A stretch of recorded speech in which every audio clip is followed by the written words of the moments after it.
Pinkamena stood in the basement of Sugar Cube Corner, staring at a map of Ponyville hanging up on the wall. On the map was a ton of scribbles and X's and lines as the mayor has been plotting behavior patterns of the Ponyville residents. There were circles to denote areas of high volume of visitors and a couple X's of ponies she'd murdered already. There were only 2 so far. The mayor, herself, was wearing a black, sleeveless shirt and jeans. "So many dead," the mayor replied, her eyes scanning the map. "So many left. All those ponies completely unaware of where their friends have really gone, believing that they simply moved away." She smiled and put her left hand on her hip. "I impress even myself sometimes. Although death is so final and boring. I've wanted to experiment on someone for a while now, but I found none that I wanted to keep alive more than I wanted to kill them." She then turned around to face a mare who was bound by the wrists to a wooden chair and gagged. Tears streamed her face. "Until you, Twilight." The unicorn sniffled and sobbed into the gag, remaining perfectly still as if she were afraid to move. Pinkamena smiled and eyed the floor. Chuckling softly, she moved to a desk nearby, where she had a few tools laid out. She ran her fingers over a scalpel, pliers, hammer, knife. Her fingers rested on the knife. "This is surprisingly hard for me to do," the pink mare sighed, tapping the handle of the knife with her index finger. "There are 5 voices in my head right now. One's telling me to kill you. One's telling me to let you go." She then slowly wraps her fingers around the knife's handle. "Another's telling me that if I let you go, you'll turn me in." Turning to the bound and crying mare, she slowly took a couple small steps forward. "Then, there's this one that's telling me that there's more I can do with you than simply kill you." She moved up to the mare and leaned forward, placing her hands on Twilight's shoulders and looking her in the eyes. "Yeah, I think I'll go with voice number 4, she coos with a grin. Earlier, Pinkamena let out a sigh as she dropped into a chair. "Alright, look, you're my very first one and I want to make this special, okay? I mean, after all, you never forget your first one, right? Your first drink, first job, first friend, first fuck, first kill. The first one's special." She leaned back in her chair with a sigh. "You know, I'm not feeling like you're enjoying this as much as I am. Maybe I'll let you pick how you're gonna die. So, what's it gonna be?" Barry Punch whimpered and kept her head hung, her arms tied to the armrests of the chair and her legs tied to the chair's legs. She didn't say or do anything in response as she was already giving up. There was no way out of this unless this mare showed her mercy. Although, mercy didn't seem like it was to be an option here. Pinkamena crossed her legs and tilted her head. "Your fear is a very mundane and boring one," she said, before getting up and heading to her desk. Opening the drawer, she pulled out a file and slammed it on the desk. "Fucking pain. Such a basic and common fear. I could have had some fun with drowning, needles, spiders, anything. But just pain." Letting out an irritated sigh, she turned to the bound mare again. "I suppose this is a good starting point," she said, moving behind Barry. "I could have drowned you in the wine you love so much. No one would have thought it was murder. Just the stupid, thoughtless actions of an addicted mare. Please."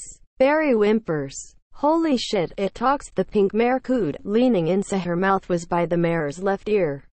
"Louder. I could barely hear you. Please let me go," Barry said, starting to cry softly. Pinkamena nodded a couple times before standing back up. Yeah, I could let you go. I don't have to kill you." "But the voices," she said with an eerie giggle. "Now, back to pain," she said, moving back around to sit down her chair. "How do you want it? I could beat you to death. Cut off some limbs until you bleed to death. Stab your eyes out. Slowly cut you up," she said with heavy breathing as she ran her hands up and down the mare's upper legs. Barry only cried harder and louder. "No, please. I didn't do anything. I never hurt anyone." The pink mare shook her head and sighed, before briefly chuckling.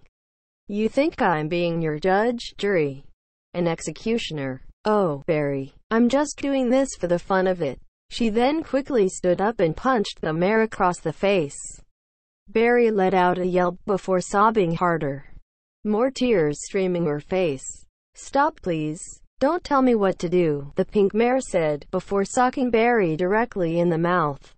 The mare shrieked loudly as blood leaked from her lips. When she opened her mouth, a couple teeth fell out. Pinkamena took a step back to avoid getting hit by the blood, letting out a laugh.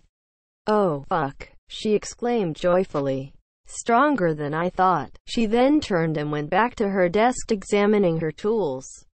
Let's move on to something more exciting. Picking up the hammer and pruning shears. Humming happily, she skipped her way back to her seat and sat back down. All right, she said, holding the hammer in her right hand and the shears in her left. Let's play. Before the mare could say anything, Pinky slammed the hammer down on Barry's left hand. The mare screamed at the top of her lungs, unable to form words in her current state. Pinky went to slam the hammer down on the fingers but stopped just before impact. The pink mare pondered, before tossing the hammer aside and holding up the pruning shears. You won't be able to feel the pain if I break your fingers first. Barry just continued sobbing. She knew it was over for her and that it was pointless in trying to resist. The pink mare smiled and brought the shears to the mare's right pinky. Without saying anything, she squeezed hard. Barry let out a silent scream as blood squirted Pinkamena in the face as the captive mare's pinky fell to the floor. Oh, don't give up now, Barry, Pinkamena cooed with a moan, licking the blood that hit her lip. You still have 9 more fingers left. Once the final finger was removed, Pinky nuzzled the mare's cheek. Voice number 5, if you were wondering, was telling me to fuck you. Shame your fear wasn't rape. You have the sexiest screams. Suddenly, she heard the doorbell ring. Letting out a sigh, she went back to her desk and set the bloody pruning shears down with a clink. Wait right there, she sang, practically skipping to the stairs. And, when I get back, we'll start on those toes. She didn't hear the mare reply as she leapt up the stairs. Heading to the front door, she unlocked and opened it. Oh, hey Twilight, she said with a smile as she leaned against the door frame. What's up? Hey, Pinky, the unicorn replied with a smile before noticing the pink mare's new look. That's a different look for you. Perhaps, Pink's cooed, but it's what feels right. Besides, I like my ears pierced, she added as she reached up to feel her left ear. Well, as long as you're happy, Twee said, before taking a step forward and leaning in close. Is everything ready for the girls' party tomorrow? Pinkamena went wide-eyed and let out a forced gasp. Goodness me, is that tomorrow? Now, it was Twilight's turn to go wide-eyed. Wah, be you, Pinky, how could you? The pink mare then let a chuckle escape from her lips. Of course I remembered. How could I forget their 8th birthday party? Isn't it sweet they're waiting to celebrate their birthday together? Twilight asked with a happy sigh.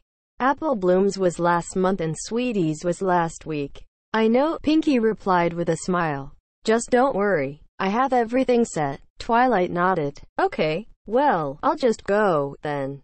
Let you get back to whatever it was you were doing before I showed up. Alright, Pinky cooed. Bye, Twilight. Bye, Pinky, Twilight said as she turned and walked away. After watching the unicorn leave, Pinky closed the door and made her way back to the basement. Getting to the bottom, she let out a sigh. Barry had tipped the chair to the side and she now lay dead against the floor, her head sitting in a puddle of blood. Did you tip the fucking? Pinky began, before groaning in annoyance. Damn it, Barry. With frustrated mumbling, Pinky started cleaning up the mess.